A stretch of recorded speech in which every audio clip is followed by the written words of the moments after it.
지금 한국 차단이 코앞이라서 바이낸스에 자산을 그대로 두면 갑자기 문이 잠길 수 있습니다. 오늘은 겁을 좀 드리겠습니다. 접속이 막힌 뒤에 움직이면 내 돈이 화면 속에 갇히는 순간이 올 수 있습니다. 최근 한국에서 미신고 해외 가상자산 거래소 앱들이 구글 플레이 스토어에서 내려가고 있습니다. 다운로드가 막히고 업데이트도 끊기면서 바이낸스 같은 앱은 점점 숨이 막히는 구조가 되어버렸습니다. 이건 단순한 앱 문제로 끝나지 않습니다. 금융당국 압박이 커지면서 접속 제한 조치까지 같이 굴러가고 있습니다. 오늘은 되는데 내일은 안 되는 그런 불안한 구간에 이미 들어와 있다고 보시면 됩니다. 그래서 바이낸스 이용자분들은 속도를 내셔야 합니다.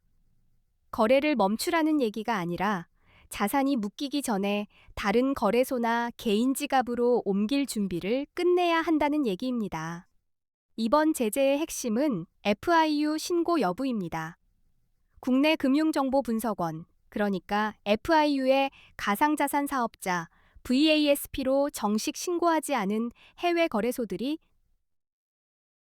바이낸스도 이 신고 절차를 밟지 않은 상태로 분류되고 그 결과 한국에서 조여오는 것입니다. 단순한 소문이 아니라 제도 안으로 들어오지 않은 서비스에 대한 제재라는 점이 중요합니다. 여기에 구글 정책이 붙었습니다. 한국 금융당국의 요청에 따라 구글이 미신고 해외 거래소 앱을 플레이 스토어에서 퇴출시키는 방향으로 움직이면서 설치와 업데이트 길이 동시에 막힌 겁니다. 업데이트가 막히면 무슨 일이 생기냐고요. 처음엔 멀쩡해 보이지만 보안 패치가 끊기고 접속 방식이 바뀌면 갑자기 로그인이 안 될 수도 있습니다. 그때 급하게 움직이면 실수가 커집니다. 기존 이용자분들은 이미 설치된 앱이 당분간 열릴 수는 있습니다.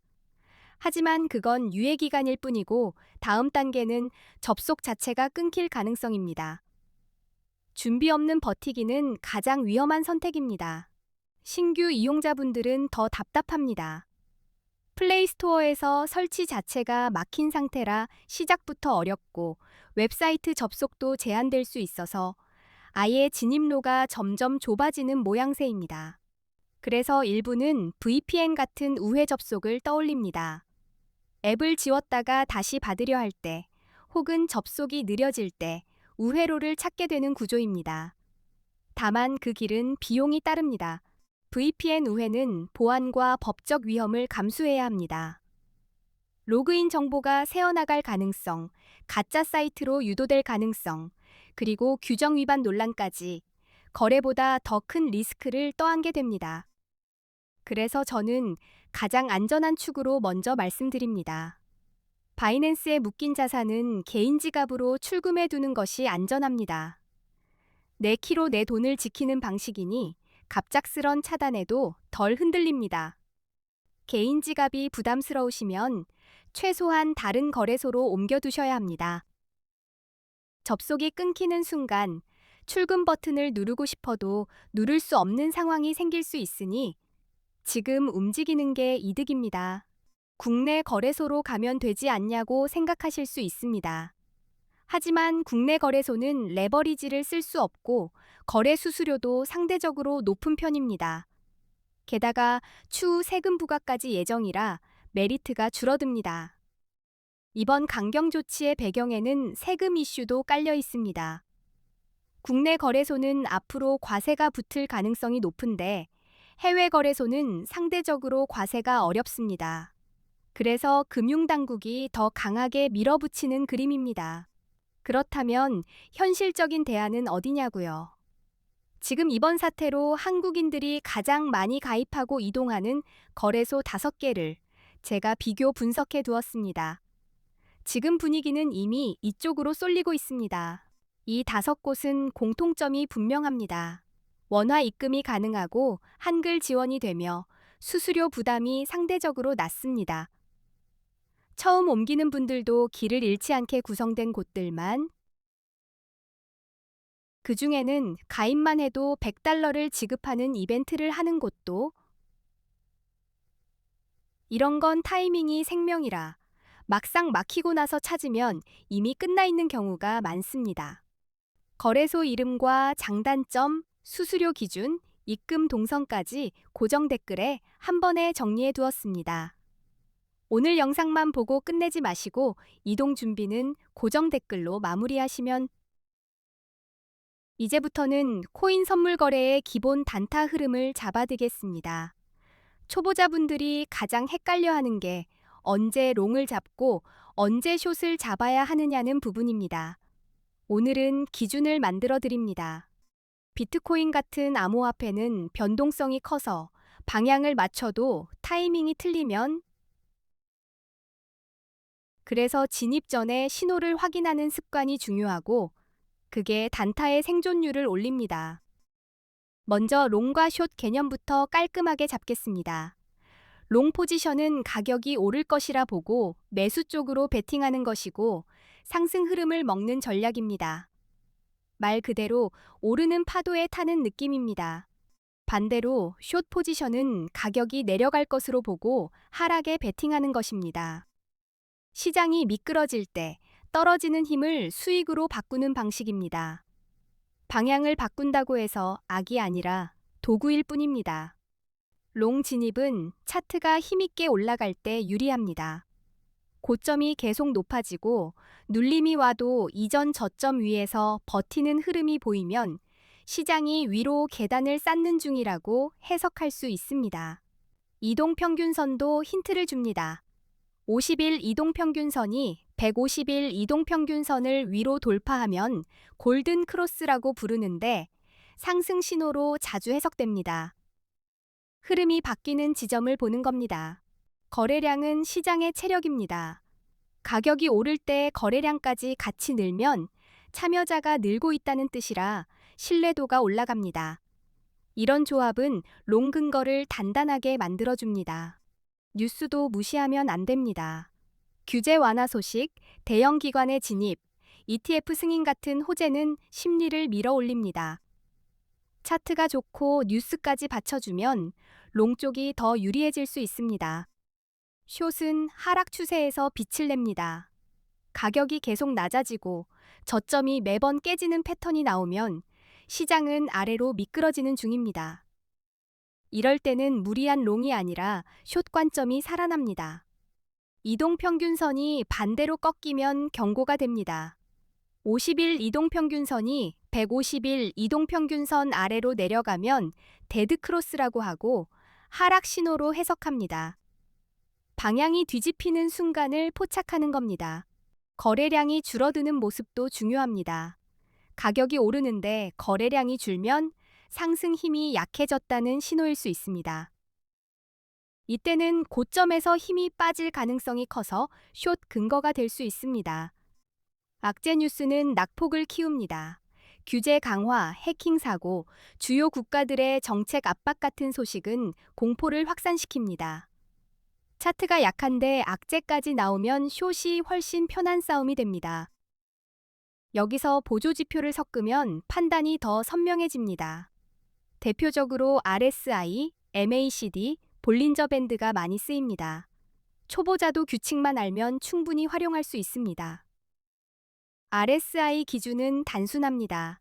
70 이상이면 과매수로 보고 숏을 고민할 수 있고 30 이하면 과매도로 보고 롱이 유리할 수 있습니다. 과열과 관행을 숫자로 보는 느낌입니다. MACD는 추세의 힘과 전환을 보게 해주고 볼린저 밴드는 변동성의 폭을 보여줍니다. 가격이 밴드 바깥으로 튀거나 신호가 겹칠 때는 진입 타이밍이 더 또렷해집니다. 결국 결론은 단순합니다. 롱은 상승 추세와 긍정 신호가 겹칠 때, 숏은 하락 추세와 부정 신호가 겹칠 때 선택하는 것입니다. 한 가지 신호만 믿지 말고 겹침을 기다리시면 됩니다. 마지막으로 다시 한번 정리합니다. 한국 차단이 진행되는 동안에는 거래 실력보다 자산 이동이 먼저입니다. 고정 댓글에 5개 거래소 비교와 이동 팁을 확인하시면 지금 상황을 훨씬 안전하게 넘길 수 있습니다. 오늘 내용은 초보자 기준으로 가장 중요한 뼈대만 뽑아드린 겁니다. 앞으로도 이런 실전 단타 기준을 더 쉽게 풀어드리겠습니다. 끝까지. 자산을 옮길 때 가장 흔한 사고는 급해서 나옵니다. 출금 주소를 한 글자만 틀려도 되돌리기 어렵습니다. 그래서 큰 금액을 한 번에 보내기보다 소액으로 먼저 테스트하고 확인하는 습관이 안전벨트가 됩니다. 네트워크 선택도 함정이 됩니다.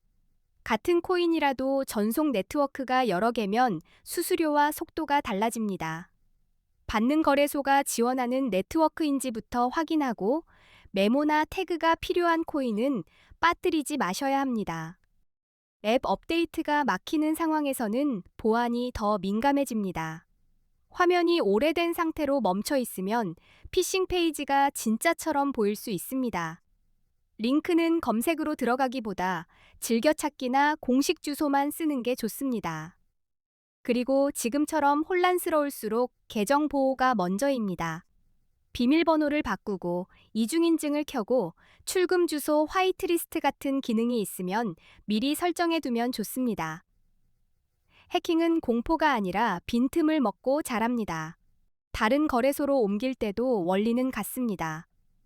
먼저 소액 입금으로 계정이 정상인지 확인하고 출금 한도나 인증 절차를 미리 끝내두면 급한 순간에 발이 묶이지 않습니다. 준비는 조용히, 결과는 크게 차이납니다. 국내 거래소로 돌아가면 마음이 편할 것 같지만 선물 단타를 하시는 분들에겐 답답함이 큽니다. 레버리지 자체가 막혀 있고 체감 수수료도 높게 느껴질 수 있습니다. 게다가 과세가 붙으면 계산이 더 복잡해집니다.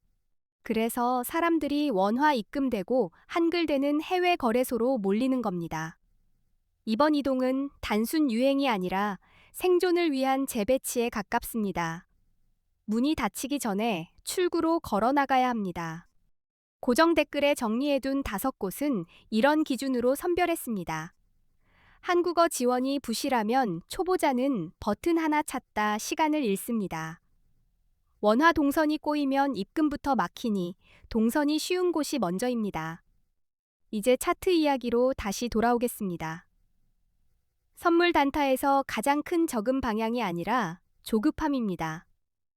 가격이 튈 때 따라 붙으면 꼭 그 순간이 꼭대기인 경우가 많고 그때 손절이 늦어집니다.